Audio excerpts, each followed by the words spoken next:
تازہ ترین ویڈیوز کے لیے چینل کو سبسکرائب کر کے بیل آئیکن اور آل نوٹیفیکیشن پر کلک کریں تاکہ آپ کو ملے ہر خبر سب سے پہلے۔ السلام علیکم ناظرین، آپ کو بتائیں عمران خان نے لانگ مارچ ملتوی کیوں کیا؟ اس حوالے سے اسد قیصر نے صاف بتا دیا۔ سابق اسپیکر قومی اسمبلی اسد قیصر نے کہا کہ اگر ہم اسلام آباد بیٹھ جاتے تو معیشت کو مزید مسائل پیش آتے۔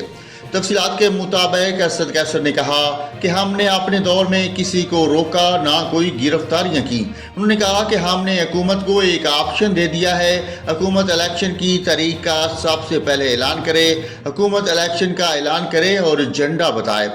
اسد قیصر نے مزید کہا کہ ہم اس وقت پارلیمنٹ سے مستعفی ہو چکے ہیں، حکومت کمیٹی بنا کر ایجنڈا دے، پھر ہم بات چیت کریں گے۔ ہم سمجھتے ہیں کہ یہ حکومت سازش کے تحت بنی ہے۔ انہوں نے کہا کہ عدالت پر اعتماد ہے اور ہم اپنا موقف دیں گے۔ پاکستان تحریک انصاف کے لانگ مارچ کے حوالے سے پولیس نے 39 افراد کی گرفتاری ظاہر کر دی۔ تھانہ کوثر پولیس نے گرفتار افراد کے خلاف 2 مقدمات درج کر لیے۔ دونوں مقدمات میں جلاؤ گروہ کی دفعات شامل ہیں۔ مقدمہ کے متن میں کہا گیا کہ پی ٹی آئی کارکنوں نے جناح ایونیو پر میٹرو اسٹیشن کو آگ لگائی۔ اس کے علاوہ ایکسپریس چوک پر سرکاری گاڑی کو نقصان پہنچایا گیا۔